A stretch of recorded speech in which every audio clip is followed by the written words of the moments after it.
অবস্থা অত্যন্ত দুর্দিন, মানে দুঃসময় পৌঁছে গেছে। ভারতবর্ষের মুসলমানদের অবস্থা অত্যন্ত করুণ। ভারতবর্ষের মুসলমানরা এখন বেঁচে থাকবে না মারা যাবে, এই অবস্থায় অবস্থান করছে। ভারতবর্ষের মুসলমানদের রাস্তায় চলাফেরার সংকটময় পরিস্থিতির একটা বাতাবরণ তৈরি হয়েছে। ঠিক এই সন্ধিক্ষণে আমাদেরকে পথ বেছে নিতে হবে, আমাদেরকে দায়িত্ব কাঁধে নিতে হবে। আমাদের প্রজন্ম, আমাদের ভবিষ্যৎ কি করে বাঁচবে, আমাদের ছেলে মেয়েরা কেমন করে বাঁচবে, আমাদের সম্পত্তি কেমন করে বাঁচবে, আমাদের মসজিদ কেমন করে বাঁচবে, মাদ্রাসা কেমন করে বাঁচবে, ঈদগাহ কেমন করে বাঁচবে, কবরস্থান কেমন করে বাঁচবে, আমাদের জাতীয় যে সম্পদ সেই সম্পদগুলো আমরা কেমন করে বাঁচাবো এবং আমরা কেমন করে নিরাপদে বাস করব, সেই নিয়ে আপনাকে কিছু দিশা, কিছু তথ্য, কিছু পথ আমি আপনাকে বলতে এসেছি। আপনার এখানে কোনো গল্প গুজব করতে আমি আসিনি, কোনো সোনাভানের কেসা বলতে আসিনি, কোনো নবেল নাটক যাত্রার অভিনয় করতে আসিনি, কোন রকমের ভুয়া গল্প দিয়ে মুখরোচক করে আপনার মন জয় করতে আসেনি। আপনাকে কোরআন এবং হাদিসের নিরিখে অত্যন্ত গুরুত্বপূর্ণ তথ্যবহুল কিছু তথ্য দিতে এসেছি। যদি এই তথ্য গ্রহণ না করা হয়, আগামী দিনে আপনার লস হবে, আগামী দিন আপনার খারাপ হবে, আগামী দিন আপনার ভবিষ্যৎ অত্যন্ত দুর্বিষহ। অতএব যারা রাস্তায় ঘুরে বেড়াচ্ছেন, এখনো পর্যন্ত এই মাইকের আওয়াজ যাদের কর্ণকুহরে পৌঁছাচ্ছে, জাতি ধর্ম বর্ণ নির্বিশেষে, আমি কোনো পার্টিকুলার একটা জাতিকে বলছি না, এখানে যত সম্প্রদায়ের মানুষ আছে সকলের জন্য উপকার হবে। আপনার এখানে কোনো ক্ষতি করতে আমি আসিনি, পারতপক্ষে আপনার কাছে কিছু উপহার মানে কিছু উপকার আপনার করবই করব ইনশাআল্লাহ, বরং আপনার ক্ষতি করব না। সে যে জাতিরই হোক না কেন, আমি সকল জাতি ধর্ম বর্ণ নির্বিশেষে সকলের কাছে আরো একবার আহ্বান করছি। আপনি মনে করছেন গেলেই টাকা লাগবে? না, আমি সেটা মনে করি না। টাকাটা আপনার একান্তই ব্যক্তিগত বিষয়, দান করাটা আপনার একান্তই ব্যক্তিগত বিষয়, কিন্তু শোনাটা, মানাটা, জানাটা আপনার আবশ্যক, আপনার জন্য জরুরি। অতএব আমি অনুরোধ করব, যারা রাস্তায় এখনো ঘুরে বেড়াচ্ছেন, দয়া করে একটু আসুন, কমপক্ষে 1 ঘন্টা সময় এখানে দিন। 1 ঘন্টার মধ্যে আমি আপনাকে ইনশাআল্লাহ অনেক কিছু তথ্য দেব, এই আশা রাখছি। আল্লাহ পাক রব্বুল আলামিন কোরআন মাজিদের মধ্যে বলছেন, ওয়ালতাকুম মিনকুম উম্মাতুন ইয়াদউনা ইলাল খায়রি ইয়ামুরুনা বিল মারুফ ওয়া ইয়ানহাউনা আনিল মুনকার ওয়া উলাইকা হুমুল মুফলিহুন। আল্লাহ বলছে পৃথিবীর মাটিতে ওয়ালতাকুম মিনকুম উম্মাতুন ইয়াদউনা ইলাল খায়রি, পৃথিবীর মাটিতে যত মানুষ আছে ওই মানুষের মধ্যে এমন একটা উত্তম দল, একটা গোষ্ঠী, আমার উম্মতের মধ্যে একটা গোষ্ঠী এমন হওয়া দরকার। সারা পৃথিবীতে কোটি কোটি মানুষ আছে, হাজার হাজার কোটি মানুষ আছে। গোটা ভারতবর্ষে প্রায় 133 কোটি মানুষ আমরা বসবাস করি।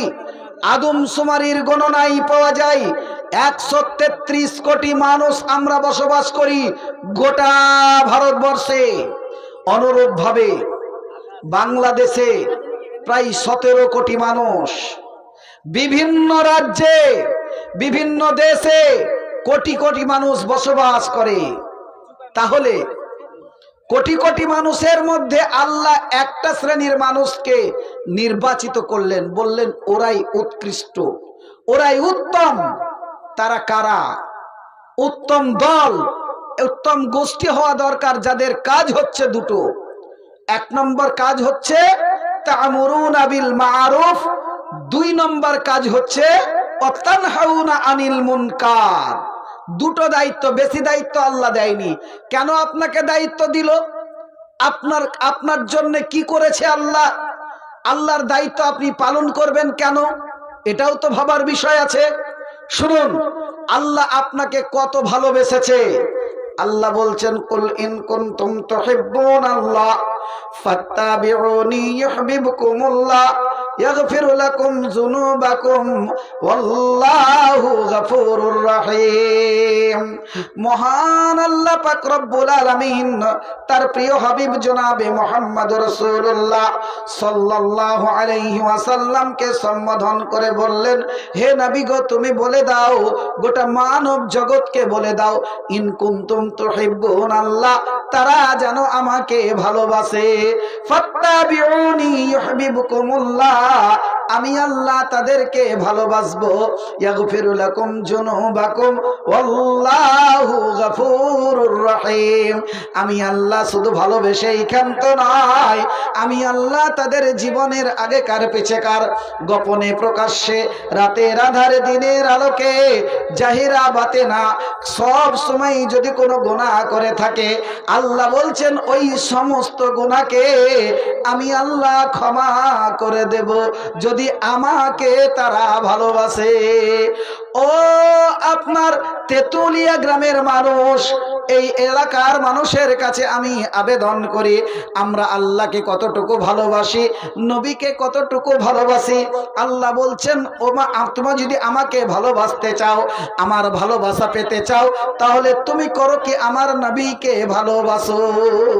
জি, আমাকে যদি ভালোবাসতে চাও, আমার ভালোবাসা পেতে চাও, আল্লাহ বলছেন কুল আতিউল্লাহ ওয়া আতিউর রাসূল ওয়া উলিল আমরি মিনকুম, আমার ইতাআত করো, অনুসরণ করো, আমার অনুকরণ করো, আর আমার রাসূলের আনুগত্য স্বীকার করো।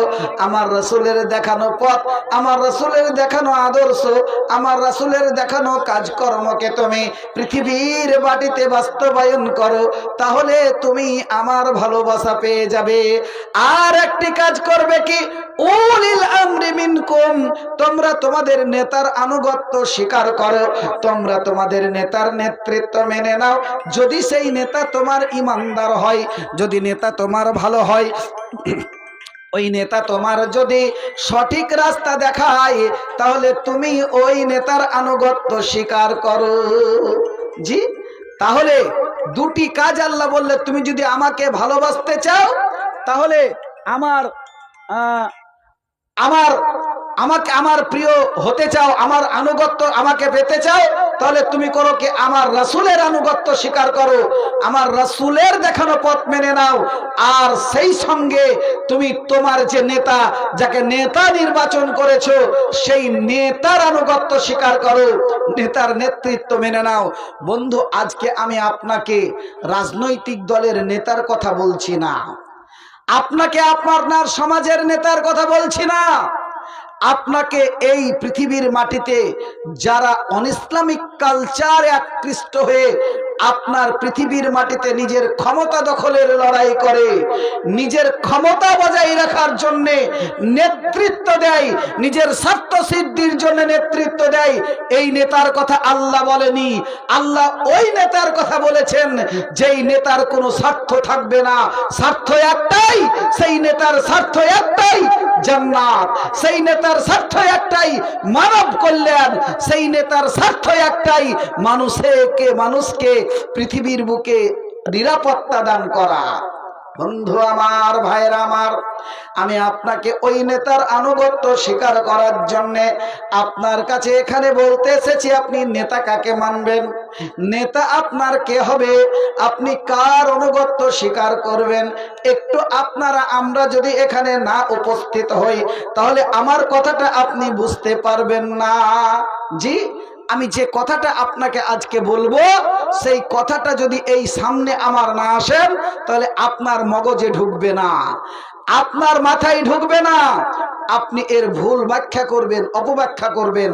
অতএব আমি আরো একবার আহ্বান করছি, যারা এখনো পর্যন্ত বসে আছেন বিভিন্ন জায়গায়, আপনি একটু এই সভায় আসুন, আমরা পর্যায়ক্রমে আলোচনা করি। দ্বিতীয়ত, এটা একটা মাদ্রাসা কেন্দ্রিক জালসা। যেদিন এই মাদ্রাসা প্রথম ভিত্তি স্থাপন হয়, উদ্বোধন হয়, সেই উদ্বোধনের দিনেও আমি এসেছিলাম। কেন জানেন?